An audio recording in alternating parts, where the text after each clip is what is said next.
YCP నాయకులు దమ్ముంటే అభివృద్ధిపై చర్చకు రావాలని కాకినాడ ఎమ్మెల్యే వనమాడి కొండబాబు అన్నారు. తిరుమల కొండపై గోవులపై రాజకీయం చేయడం సరికాదని మండిపడ్డారు. కూటమి ప్రభుత్వం వైసీపీకి మాట్లాడే అవకాశాన్ని ఇవ్వకపోవడంతో ఇలా తిరుమల తిరుపతి భక్తుల మనోభావాలను దెబ్బతీసే విధంగా మాట్లాడడం సరికాదంటున్న ఎమ్మెల్యే కొండబాబుతో మా ప్రతినిధి నందిని ఫేస్ టు ఫేస్. రాష్ట్ర రాజకీయం అంతా ఇప్పుడు తిరుమల కొండపై చుట్టే తిరుగుతుంది. ఎందుకంటే గోవులకు సంబంధించి వైసీపీ అయితే పలు ఆరోపణలు అయితే చేస్తుంది. దీనిపై కూడా కూటమి ప్రభుత్వం అయితే దీన్ని ఖండిస్తుంది. నిన్న ఏదైతే భూమన కరుణాకర్ రెడ్డి కూడా ఛాలెంజ్ చేశారు. దీనికి సంబంధించి మనతో మాట్లాడడానికి కాకినాడ సిటీ ఎమ్మెల్యే వనమాడి కొండబాబు గారు ఉన్నారు. మాట్లాడే ప్రయత్నం చేద్దాం. సార్ చెప్పండి, అసలు తిరుమల కొండను వేదికగా తీసుకొని రాజకీయం చేస్తున్నారు, ఎలా అనిపిస్తుంది, ఎలా చూడొచ్చు చెప్తారు?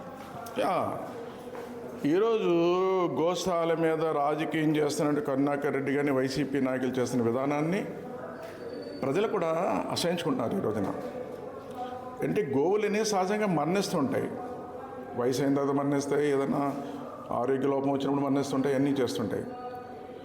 దాన్ని రాజకీయం చేయాలని చూస్తున్నారు వీళ్ళు. ఎందుకంటే రాజకీయం చేస్తున్నారు మీకు కూడా తెలియాలి, ప్రజలకు కూడా తెలియాలి. వీళ్ళందరికీ తన పరిపాలన చేసినప్పుడు ఇదే Karunakar Reddy TTD board chairman ఉన్నప్పుడు చాలా అవినీతికి పాల్పడ్డాడు. ఆయన అవినీతి పాల్పడమే కాకుండా ఆయన ఒక మాట అన్నాడు, మీకు గుర్తు చేయాలి అందరికి కూడా. ఏముంది వెంకటేశ్వర స్వామి ఒక నాళ్ళ రాయి అన్నాడండి. కోట్లాది మంది మనోభావాలు దెబ్బతిన్నాయి ఆ రోజున. సరే, అది పక్కన పెడదాం. ఒక చైర్మన్గా బాధ్యతలు తీసుకుని అభివృద్ధి చేయలేదు, అవినీతి పాల్పడ్డాడు. ఏ విధంగా అవినీతి పాల్పడ్డాడండి? కల్తీ నెయ్యి సప్లై చేయించి 600 రూపాయలు కొనవలసిన నెయ్యి 2,000 రూపాయలు కొన్నానని రాశాడు, తీసుకున్నాడు. అదేవిధంగా బియ్యం 50 రూపాయలు ఖరీదు 90 రూపాయలు కొన్నట్టుగా తీసుకున్నాడు. బెల్లం 60 రూపాయలు 120 రూపాయలు కొన్నట్టుగా తీసుకున్నాడు.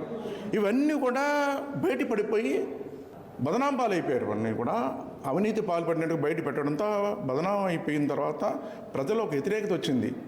ఎలా వ్యతిరేకత అంటే కొద్ది గొప్ప ఓట్లు వేస్తారు వైసీపీకి. వాళ్ళు కూడా బాధపడుతున్నారు. ఈ రోజున ఇలాంటి వాళ్ళకి మనం ఓట్లు వేస్తామా, ఎంత దుర్మార్గ పాలన అందించారు అని ప్రజల్లో తీవ్ర వ్యతిరేకత వచ్చింది. ఇప్పుడు కూడా వాళ్ళ మీద. నేను బోర్డు మెంబర్కి ఎప్పుడు పనిచేయలేదు. అయితే ఈ రోజున అప్పటికిప్పుడు చాలా తేడా. ఇప్పుడు టీటీడీ ఎవరైతే ఈ ప్రభుత్వం వచ్చిన తర్వాత తిరుపతి వెళ్తున్నారో మీరు అందరూ ఎంక్వైరీ చేయండి. ఈరోజు భోజనం కూడా తేడా చేస్తారండి, బ్రహ్మాండంగా భోజనాలు పెడుతున్నారండి ఈరోజు. అదేవిధంగా క్యూ లైన్ సిస్టంలో కానీ భక్తులు వెళ్ళి ఏదైతే ఈరోజు వేలాది మంది భక్తులు లక్షలాది మంది వస్తున్నారో వాళ్ళకి సదుపాయాల విషయంలో కానీ ఏ విషయాలు కూడా పాత్రికలు ప్రెస్ మీట్ పెట్టే సందర్భాలు లేవు, ఏదీ లేవు. ఎవరైనా వీఐపీలు వస్తే అలాంటప్పుడు మీకు చెప్పేవారు అంతే. సార్, ఫైనల్గా మే 2వ తేదీన ప్రధానమంత్రి మోడీ గారు అమరావతి శంకుస్థాపనకు వస్తున్నారు. కానీ దీనికి సంబంధించి ఎవరైతే కాంగ్రెస్ అధ్యక్షురాలు షర్మిల ఉన్నారో ట్విట్టర్లో కూడా మీకు ట్వీట్ చేశారు. గతంలో వచ్చారు గుప్పెడు మట్టి చెంబుడు నీరు, ఇప్పుడేమో సున్నం తెస్తారని. ఏం చెప్తారు సార్? మనం ప్రతిదీ కూడా పవిత్రంగా చూసే నదులు ఉంటాయి. ఆ నదిలో నీళ్ళు తెచ్చుకుని మనం మొన్న ఏం చేశారండి, ఎక్కడ కాశీ వెళ్తే కాశీ నుంచి నీళ్ళు తెచ్చుకుంటాను, జల్లుకుంటాను, పుణ్యం వస్తుందని. అలా ఒక సెంటిమెంట్ అది. అలాగే నరేంద్ర మోడీ గారు శంకుస్థాపనకు వచ్చినప్పుడు ఆ రోజున మనకు ఇక్కడ గోదావరి ఉంది, కృష్ణా ఉంది, అన్నీ కలుస్తాయి మనకి. అక్కడ నది నీరు కూడా తీసుకొచ్చి ఇందులో మనం ఇస్తే అదొక మంచి జరుగుతానో సంకల్పంతో చేశాడు ఆయన, అంతే తప్ప ఏదో కావాలని కాదు. మట్టి అది తీసుకొచ్చాడు. పుణ్యభూమిలో అక్కడ పవిత్రమైన మట్టి తీసుకొస్తే ఒక మంచి జరుగుతుంది నమ్మకంతో తీసుకొచ్చారు. మన స్మార్ట్ సిటీ కాకినాడ ఆగిపోయింది. రాష్ట్రంలో 3 స్మార్ట్ సిటీలు ఇచ్చారు, అవి ఆగిపోయినాయి. అది పని చేయలేకపోయారు, ఏది చేయలేకపోయారండి. కేవలం వాళ్ళ స్వార్థం కోసం, వాళ్ళ కోసం పని చేసుకున్నా తప్ప రాష్ట్ర అభివృద్ధి కోసం, రాష్ట్ర ప్రజల కోసం పని చేయలేదు. మళ్ళీ ఈరోజు ప్రజలు అన్నీ గమనించి అధికారం ఇచ్చారు. ఈ కూటమి ప్రభుత్వం రావాలి, చంద్రబాబు ముఖ్యమంత్రి కావాలి, అభివృద్ధి జరుగుతుందన్న నమ్మకంతో అవకాశం ఇచ్చారు. అదే సంకల్పంతో ఆయన పని చేసుకుంటూ ఈరోజు ఎక్కడైనా రెస్ట్ ఉందండి ఆయనకి?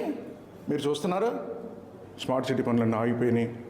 దాని పేమెంట్ కూడా తీసుకురాలేకపోయారు. మళ్ళీ దాన్ని కోరుతున్నాం. ఆ నిధులన్నీ వస్తే వాళ్ళందరికీ ఇచ్చి మళ్ళీ పనులు చేసి కాకినాడ అభివృద్ధి పథకాలు ముందుకు తీసుకెళ్తాను మీ ద్వారా తెలియజేస్తున్నాం.